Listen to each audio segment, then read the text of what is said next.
ready? Because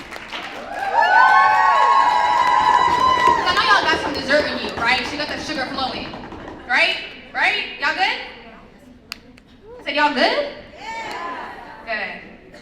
So I will be introducing Dalia Mogahed. Now, she is a scholar and former director at the Institute for Social Policy and Understanding, where she led the organization's research on American Muslims. She's also the former executive director of the Gallup Center for Muslim Studies, where she led surveys of Muslim communities worldwide. She co-authored the book, Who Speaks for Islam? What a Billion Muslims Really Think. President Obama appointed her to his Advisory Council on Faith-Based and Neighborhood Partnerships in 2009. She was invited to testify before the U.S. Senate Committee on Foreign Relations about U.S. engagement with Muslim communities. She is also a frequent expert commentator in global media outlets and international forums. Y'all, would you please introduce her to the stage?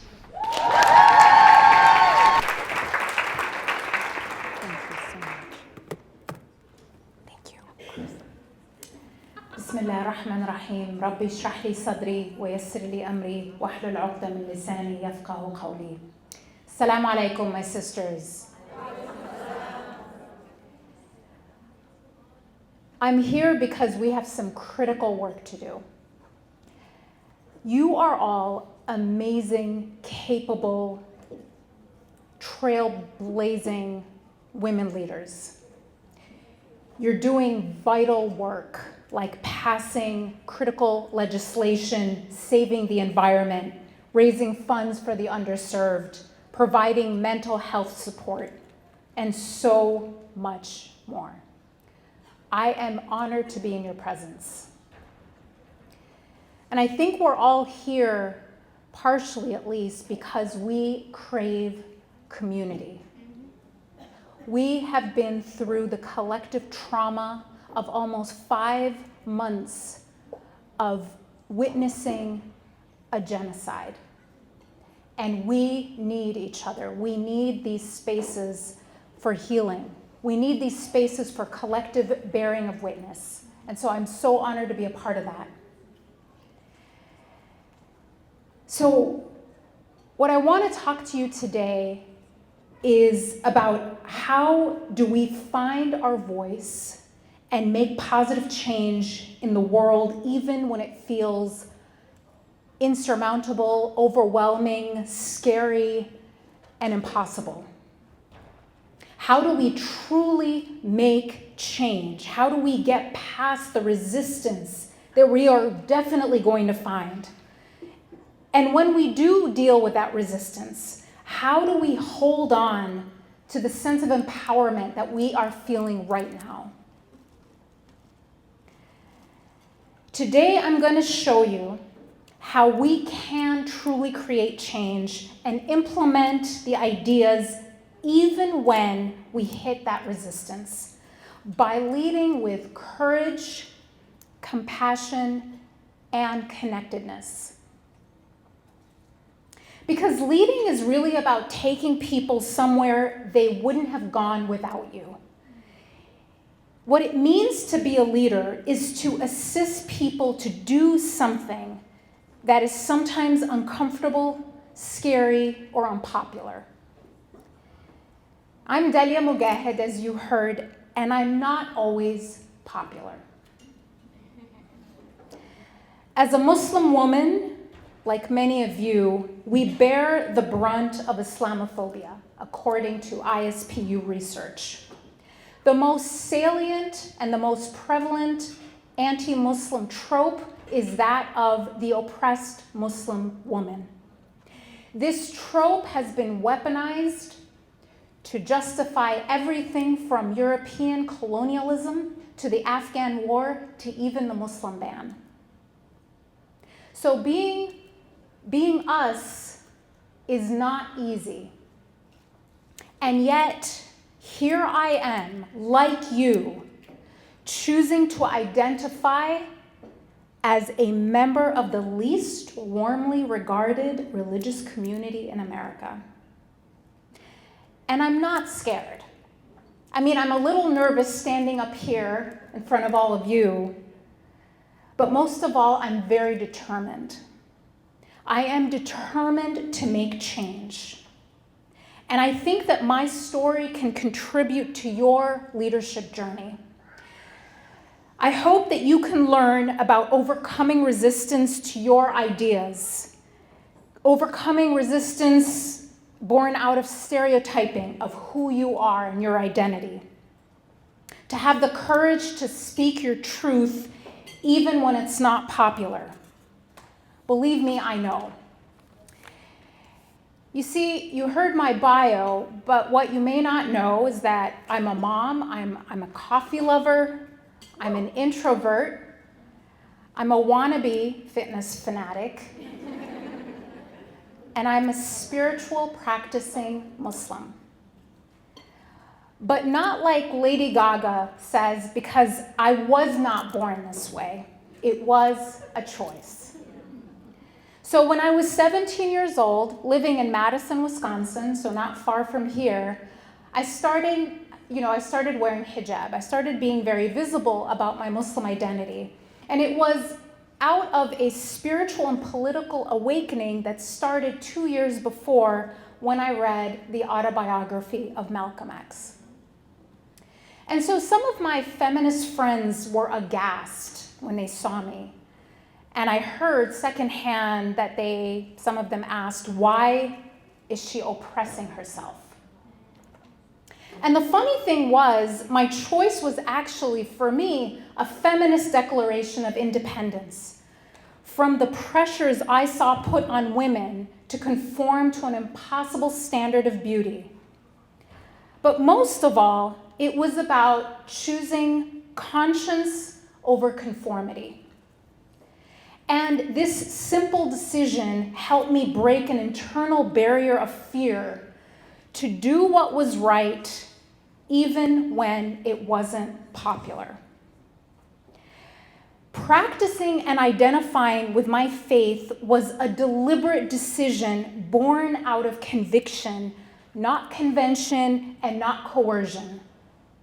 So like many of you, my background is in the sciences. I'm an engineer. I'm also Egyptian, so it means I'm an engineer, right? It's a redundancy to say both, but. So I graduated from college with a degree in chemical engineering. I joined a company called Procter & Gamble as an engineer. I got married, I had my first baby, and then later went to business school and eventually joined Gallup, the research and consulting company. And after a year into my time at Gallup, I got this huge, unbelievable opportunity to move to Washington, D.C. and head up the Gallup Center for Muslim Studies. Oh my God, it was my dream job. I couldn't believe this was my life. So I was 9 months pregnant with my second baby, and our family went and moved from Cleveland, Ohio to Washington, D.C. a few weeks before I was due, so I could start my brand new, amazing, exciting job. And then like 3 days into it, after I arrived in DC, I was invited to speak on my very first Washington, DC Policy Forum panel. I was like, look, Mama, I'm in DC and I'm speaking to policymakers at a real think tank, just like the big kids. And she said, we're very proud of you, Habibti. I'm going to tell your grandmother to pray for you.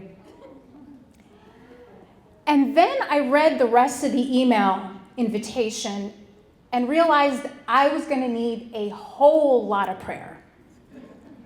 Because the other two speakers on this panel were Irshad Manji and Ayan Hirsi Ali. If you're not familiar, two extremely popular Islamophobic pundits who basically make a living generating prejudice against people who look and pray like all of us. And, they're big shots. They are on TV every day. They have best-selling books. And me, well, I was a nerd who just moved to DC. I had not published my book.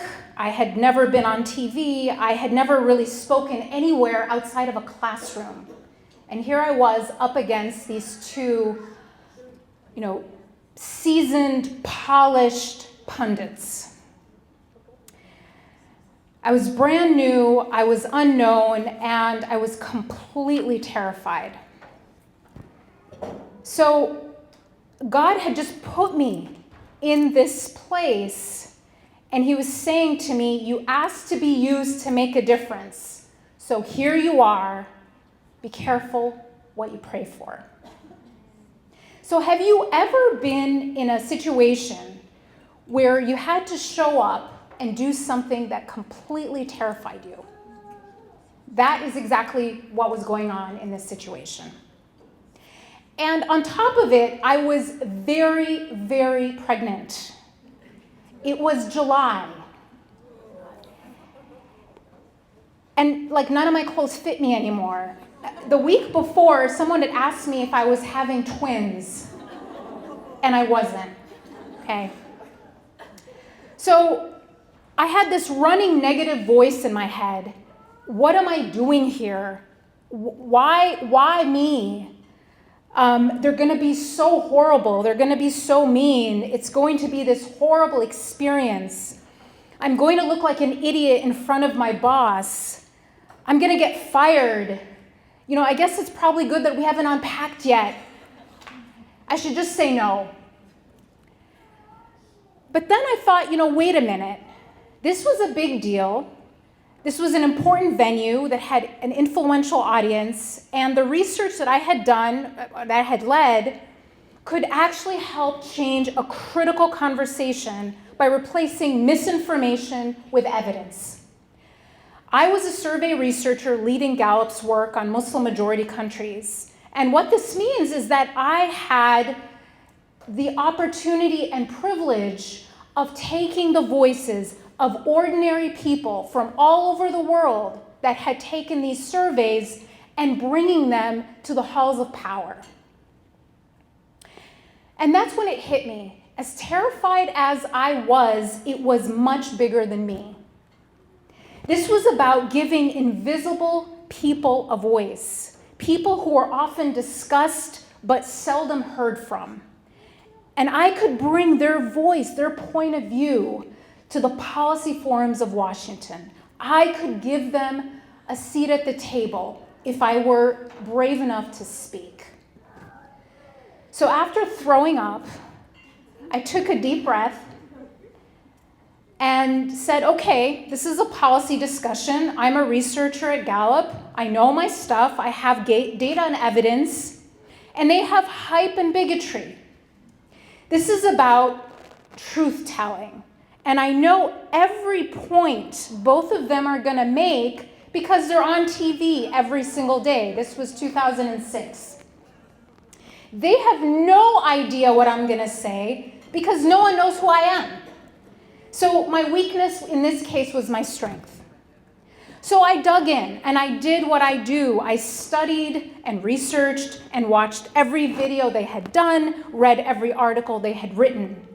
And it wasn't that hard because I quickly found that they repeated the same exact talking points. Islam oppresses women, destroy Islam, liberate women. I wouldn't give them a prize, for originality, but I had to admit their message was simple and very easy to believe in the political climate at the time.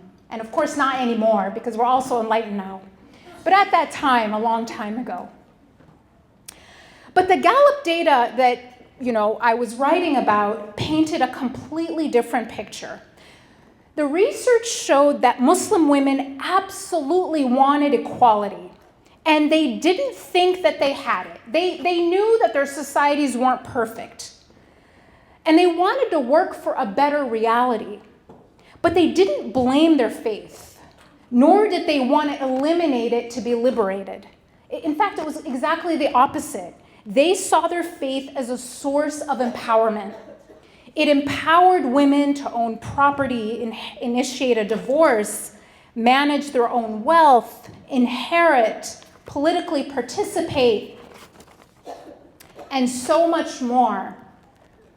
1,400 years ago, literally 1,000 years before women in other parts of the world, including Europe, even could dream of such rights.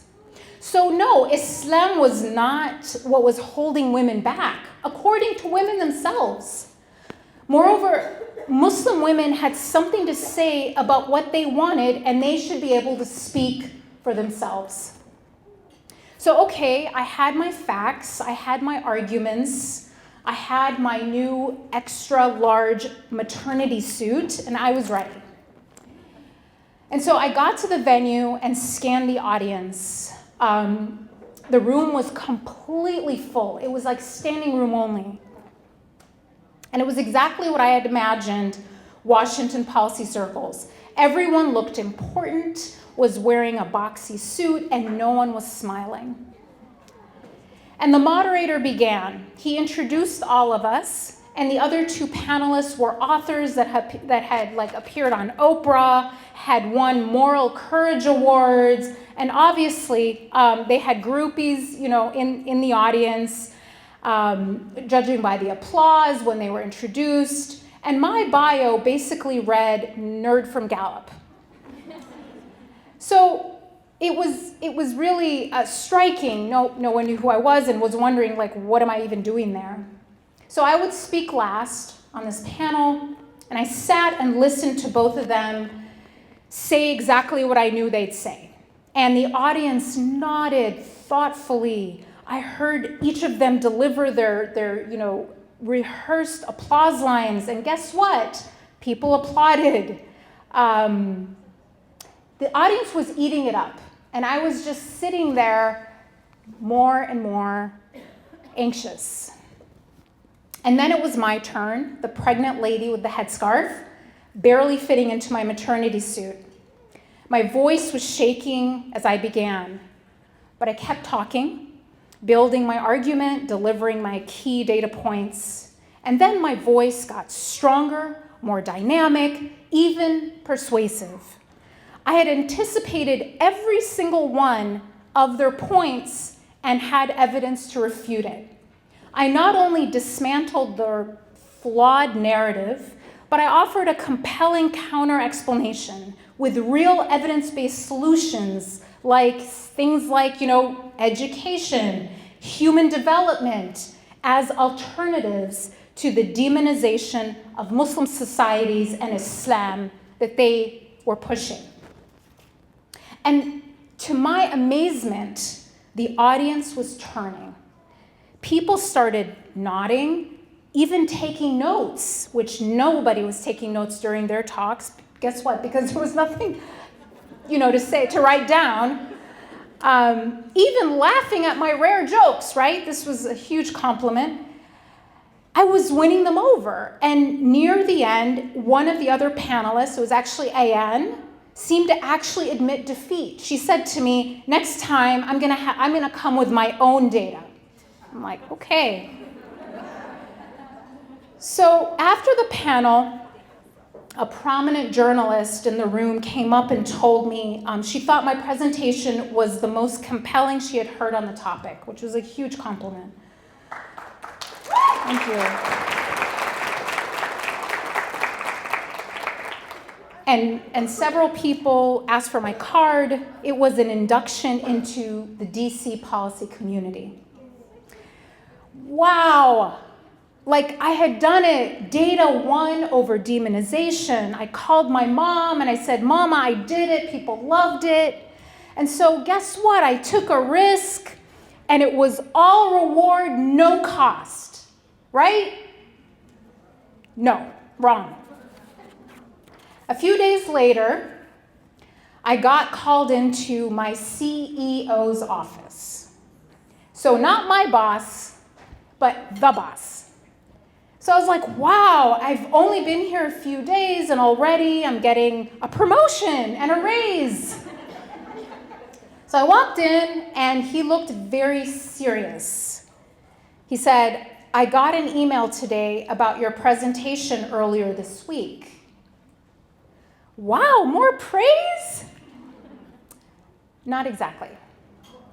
The woman who had written in was a prominent, very, very prominent operative in DC. She was married to a high-level government official in the Bush administration. And he reads the letter out loud to me. And it has phrases like, "wanted you to know what was being said in your name," and proselytizing about Islam in a way that has nothing to do with Gallup. I froze. Oh my God, I've shamed my company, I've embarrassed my CEO. God, I knew I should have signed a month-to-month lease. And then he says to me, "I was there, and you represented our research and our company with excellence."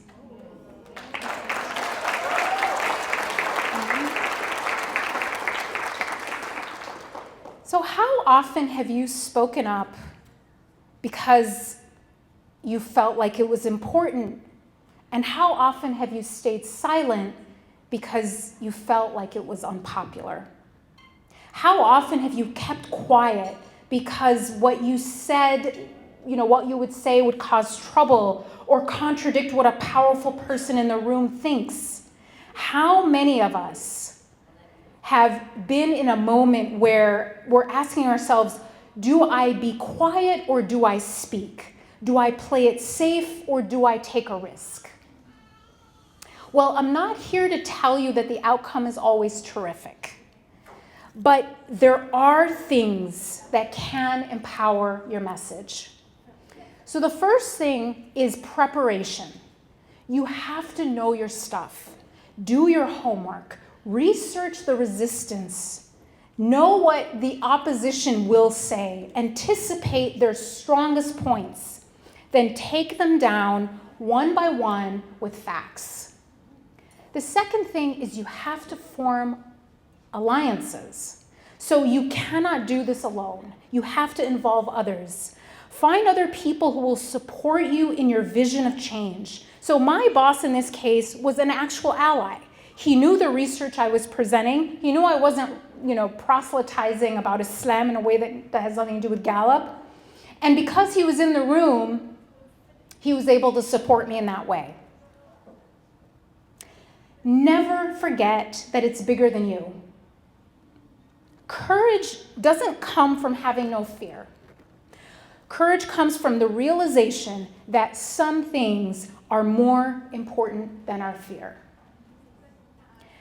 And then have a generous spirit, not a needy spirit. And what do I mean by that? When you're approaching those you need to win over or convince or just explain or educate to, we need to approach these folks from a place of generosity, not need.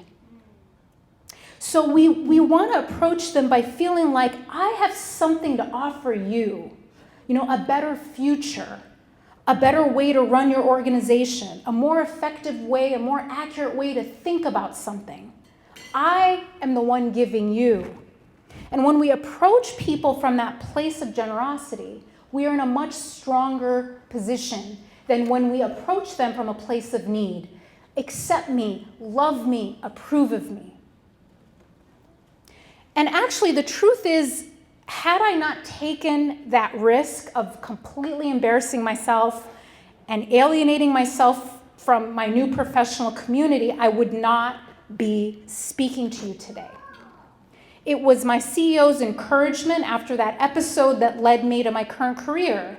It was my delivery in that forum that brought dozens of other speaking engagements and media interviews and the opportunity to write a book with one of my lifelong role models and scholars that I really looked up to, Professor John Esposito. If I hadn't taken that risk, I wouldn't have gotten to give a TED Talk or be on The Daily Show or advise a president. And it's the first time I'm telling this story, actually, because I'm afraid that they'll come after me. But the truth is that these kinds of choices, do I speak or do I stay quiet? Do I stand or do I sit? They never get easier. So next time in a meeting, when someone who is more powerful or more popular than you says something that you know is not true, and everyone is nodding along and smiling, will you be silent or will you take a risk and speak up? You know, a young woman wrote to me, her name is Selma, about how she found her voice. And I want to share her story because it was so incredibly moving. So she said to me in her email, I'm being bullied at school. They're calling me the wife of ISIS. They are pulling my scarf off. They're asking me if I have a bomb in my backpack. I told my teacher, she said, and she did nothing. My parents called the principal and he did nothing. I tried to defend myself and it just got more abusive. So I felt helpless and alone, and soon my sadness turned into anger. I started to hate them, not just the bullies, but those that silently watched. My other classmates, my teachers, everyone involved in some way. I just wanted to disappear. So she went on to say, but then my cousin sent me a link to your TED Talk. I saw you speak to a huge audience with confidence, but what really affected me was you spoke about the problems we are facing with kindness and courage and not hate. You acted like you wanted to give your audience a gift of understanding rather than take from them the charity of acceptance. And I realized maybe I could do the same by shifting my focus from what I could get to what I could give. Maybe not to the bullies, but to everyone else. So I did something I thought I'd never do. Instead of disappearing, I asked my principal if I could give a presentation in front of the whole school. To my surprise, the principal agreed. I used your TED Talk as a model. Now, at this point, I'm literally in tears reading this email. Her email went on to say, I went on stage in the auditorium in front of everyone, people who had teased me and people who were silently watching, my teachers, my principal, everyone. My mom was in the front row, and I looked at her for reassurance. I was shaking, but I didn't stop. I spoke from my heart. I was so scared, but I told myself, like you said, that I'm not doing, what I'm doing is bigger than me. It's more important than my fear. I told my classmates about what it felt like to be bullied and how afraid I was to do this speech. She goes on to say, things aren't perfect now, but they are much better. I don't feel afraid anymore because I didn't let bullies take away my voice. MashaAllah.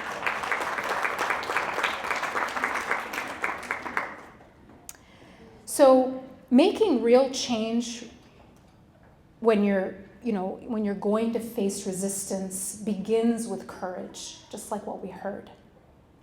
But it also requires compassion.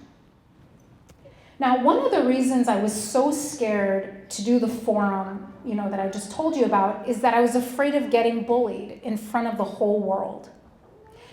And a lot of us have bullies in our lives. Some of them are other people, but a lot of them are actually our own inner voice. The inner bully that we allow to talk to us in a way we would never allow anyone else to speak to us. This inner bully tells us that we're selfish for having dreams, or that we're failures because it's taken too long to achieve whatever it is, that promotion, that business, that weight loss, that book. We all are being, berated that we're not smarter, we're not thinner, we're not quicker, we're not funnier, we're not richer.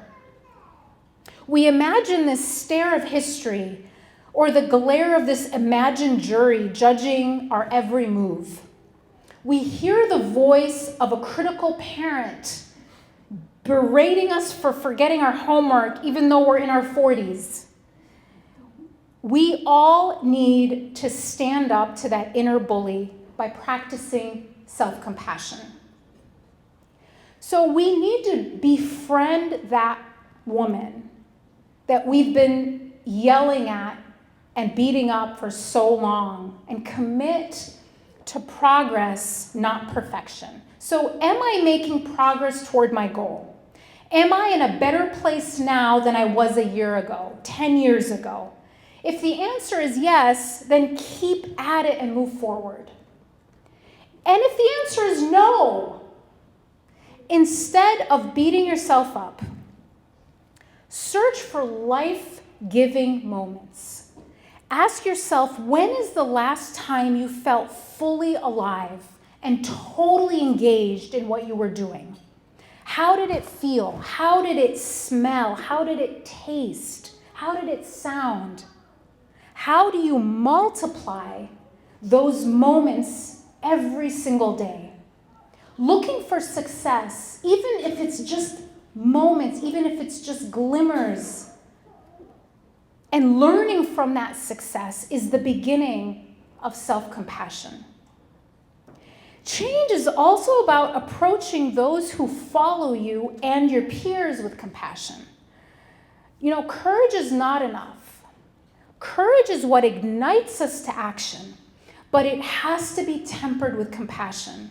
We have to meet people where they are, not where we are, at any given moment, and then lead them.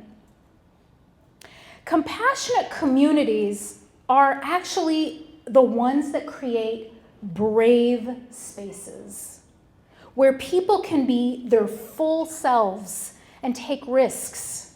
And this is the key to progress, productivity, and learning. So, for example, Google wanted to find out what made their best teams different from their mediocre teams. And they did this huge study on 100,000 employees to figure out what differentiated great teams from mediocre teams. And they looked at all kinds of things like tenure in the company, educational background, like many other things, size of teams, even diversity of teams and so forth. And what they found was really striking, that the one factor that most strongly predicted productivity, innovation, progress was not tenure or educational background or any of those things. It was what they termed emotional safety. It was about having a team that made it safe to make a mistake, to fail and not be ostracized for it. Because when you fail faster, you succeed sooner. And so they actually implemented a policy, which I thought was really interesting, that we can all implement for free in our organizations, where they, at their team meetings, they would share a risk they had taken that week with their work group to strengthen a culture that made it safe to be wrong. And I'm reminded of the kind of compassionate community that Rasulullah ﷺ fostered, where companions would be able to come to him and talk about their most vulnerable, embarrassing, scary thing to talk about.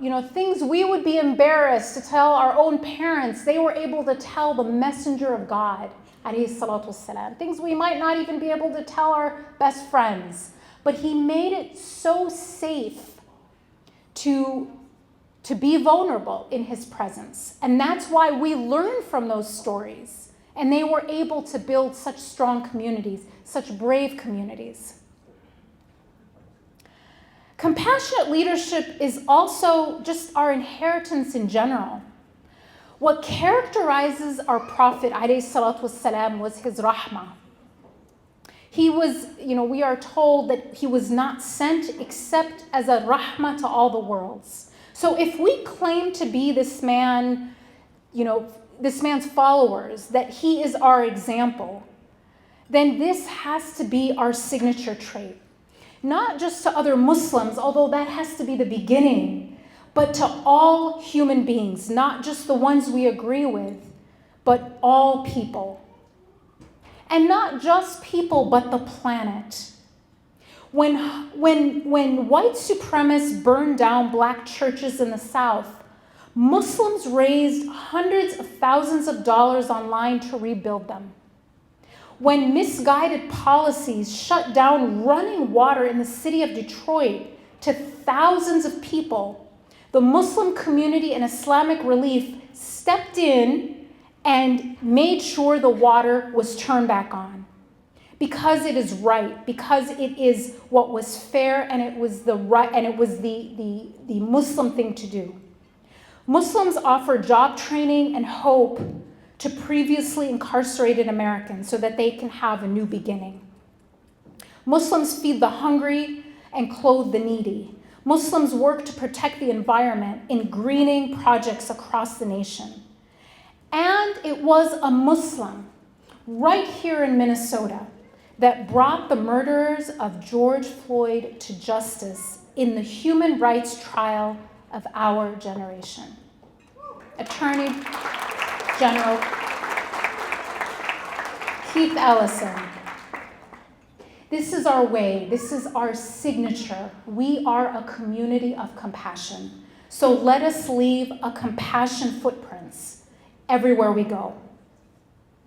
And then the third component of leading change is about connectedness. Making real change requires courage, compassion, and it requires investing in our collective progress by recognizing our connectedness. Now here I'm talking about amplifying each other's work, mentorship, and coalition building. So this really starts with a collaborative versus zero-sum paradigm, where my success depends on your success, not your failure.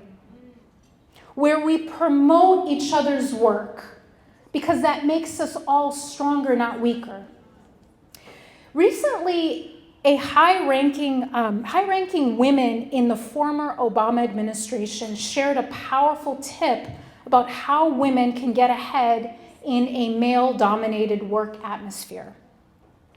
And the way they do it is by helping other women rather than tearing them down. So to avoid one of the primary pitfalls women face in the workplace of not getting their voices heard, the women employed what they just called as amplification, where they would repeat an idea of a female colleague and give her credit by name. And the impact was not only that, one woman was able to break through, but that so many were able to break through, and that all boats rose with this kind of a strategy. So in your next meeting, try this. Seek out ways to promote other women's work. Talk about what other women have accomplished on your team or in your community. Repeat women's ideas and give them credit. I noticed that when I made this investment, it was reciprocated, like right away, by other women and even other men. And it became sort of a part of our subculture in our meetings. Instead of cutting each other down, we should brag about what we're doing, what other women are doing. The work and the accomplishments of the amazing people in this room. And then it becomes totally contagious. It changes our culture. It takes just one person to begin. And in the same vein, making positive change despite resistance means seeking alliances, advice, and networks from more senior people while building a pipeline of talent yourself. And what I'm talking about here is actively seeking out mentorship and providing mentorship to others. So growing up, and beginning my career, I didn't really have a lot of role models who looked like me. So it was one of my personal missions to provide, mentorship to other women in the way that I didn't have it. And once I started doing that, what was so amazing is how mind-blowingly talented these young women were. Advising them and mentoring them really truly feels like a privilege to me, not a burden in any way. I feel like I'm investing in the future. It's kind of like parenting, except it's an eager and receptive human being on the other side. So yeah, nothing like parenting, never mind. Mentoring other women really energizes me because I feel like I'm making a real impact. I'm making a difference in someone's life. And building this pipeline of talent helps everyone succeed. Now, the benefits of mentorship are very well known. We've probably all read about it, but it increases your self-confidence. It helps you learn how to take control of your career. It teaches you how to speak up and be heard. It educates you on how to accept feedback. It improves your interpersonal relationship skills. It provides access to new and more senior networks. And most of all, it helps you navigate your community or organization's culture and unspoken rules, both of which can be critical for success. So invest in seeking out a mentor. And honestly, most of my own mentors, actually have been men. Perhaps because of the nature of the work I do and who I'm surrounded by, there aren't that many women around. So I mention this because of the importance of male allies in improving the community, improving the climate for women's leadership. Allah subhanahu wa ta'ala describes the relationship between men and women as being guardians of one another, awliya. Now this means not adversaries, but on the same side, looking out for each other and working for the common good of promoting good and forbidding evil. That is supposed to be the relationship between our brothers and our sisters. But I also encourage you to seek out peers for mentorship, and that can be just as powerful. So before leaving here, I want you to find someone else that you're going to check in with in a week, in a month, in 6 months, and see how you're doing, see how your progress is going. Remind each other of the empowerment that you are feeling right now. And then there's finally coalition building. This is incredibly important. My sisters, one of the key goals of bigotry is to distract you and exclude you, make you feel alone, make you feel isolated, make you feel like you have no allies. Do not fall into either of these traps. We are not alone, and we cannot work alone. The diseases of white supremacy, whether in the starvation and carpet bombing of Gaza or the murder of George Floyd and many like him, are the same. We are fighting the same threat, and we must forge real and meaningful relationships with other people of conscience to work for justice. Coalition building, contrary to a lot of people's understanding, is our tradition. The Prophet ﷺ had alliances with non-Muslim tribes. And it was an attack on one of the non-Muslim tribes that led to the eventual fall of Mecca. Working for the common good is a commandment. And we have to do that by first liberating our own minds. And what I mean by that is this. Oftentimes we look at the status quo and we see this hierarchy. It's a racial hierarchy. It's a socioeconomic hierarchy. And we can fall into the trap of asking, how do I ascend this hierarchy? How do I climb the ladder? How do I gain proximity to power? The actual question we should be asking, according to our faith tradition, is how do I dismantle this hierarchy and replace it with a more just order for all?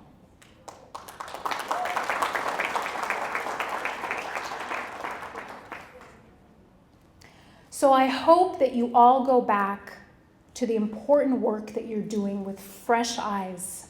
See your familiar organizations or businesses with totally new perspectives.